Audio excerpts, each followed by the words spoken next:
গ্রাম থেকে এসেই দেখি ফ্রিজে সবকিছুই পচে গেছে। আসসালামু আলাইকুম, কেমন আছেন সবাই? আলহামদুলিল্লাহ, আমি অনেক ভালো আছি। আশা করি আপনারাও অনেক ভালো আছেন। তাহলে শুনেন ফ্রিজের সবকিছু পচে যাওয়ার আসল ঘটনা।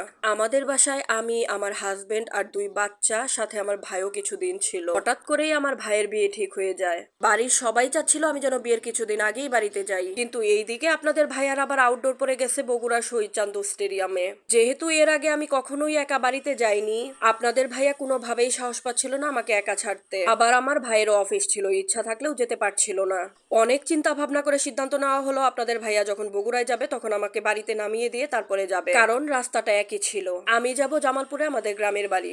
ওখান থেকে বগুড়ায় যাওয়ার পথটা সহজই ছিল। আচ্ছা, আগে বলি নেই, আজকে আমি চিকেন ফ্রাই বানিয়েছিলাম। কোচিং থেকে আসতে আসতে সন্ধ্যা লেগে গেছিল, খাওয়ার জন্য পেটটা চোচো করছিল। ভাবলাম একটু তাড়াহুড়ো করে চিকেন ফ্রাই বানিয়ে নেই, তাহলে বাচ্চাদের একটু ভালোই লাগবে। আমি আবার চিকেন ফ্রাই বানানো শেষ করে একটু গরুর মাংস বের করে ওটাও রান্নার জন্য বসিয়ে দিয়েছি, আলু সেদ্ধ করে। গরুর মাংস এভাবে আলু সেদ্ধ করে ভেঙে দিয়ে রান্না করতে আমার খুবই ভালো লাগে। তারপরে কি হলো সেটা শুনেন। আমার ভাই তো আমাদের বাসায় থেকে গেল, আমি গেলাম আমাদের গ্রামের বাড়িতে। যেহেতু ভাই আমার বাসায় আছে, আমি আর অত তড়িঘড়ি করে সব কাজ গুছিয়ে গেলাম না। আপনাদের ভাইয়াও আমাকে আর 2 বাচ্চাকে আমাদের বাড়িতে রেখে বগুড়ায় চলে গেল।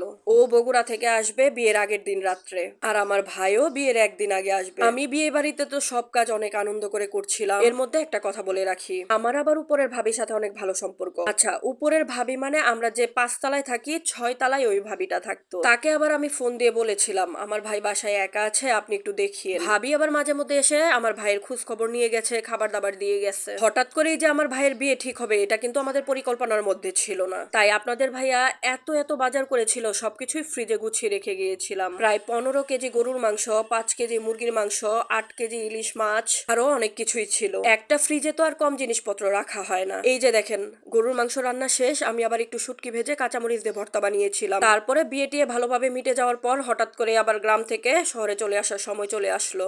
আমার মাও আবার 1 বস্তা জিনিসপত্র দিয়ে দিয়েছিল, মাছ, মাংস, শাকসবজি, আরো অনেক কিছু। তারপরে ঢাকায় ঢুকলাম, বাসাতেও পুষলাম, সিঁড়ি দিয়ে উঠছিলাম আর আল্লাহর কাছে দোয়া করছিলাম আল্লাহ বাসায় যেন সবকিছু ঠিকঠাক থাকে। দরজাটা খুলে সোফা রুম থেকে যখনই আমি আমার বেডরুমের দিকে আসতেছিলাম, হঠাৎ করেই একটা বাজে গন্ধ আমার নাকে আসলো। আমার বুকের ভেতরটা তো একদমই মোচড় দিয়ে উঠলো। আমি ভাবলাম হয়তো কারেন্ট চলে গিয়েছিল, ফ্রিজে সবকিছু পচে গেছে। লাইট জ্বালালাম, দেখলাম কারেন্ট চলে যায়নি। এখন আর আমার বোঝার বাকি নেই যে ফ্রিজে সবকিছু পচে গেছে, কারণ ফ্রিজের নিচে প্রচুর নোংরা পানি জমে থাকতে দেখলাম। ফ্রিজটা খুলে দেখলাম একদম সবকিছু পচে গেছে। শুধু মাছ মাংসই পচে যায়নি, পুরা ফ্রিজে পোকা হয়ে ভরে গিয়েছিল।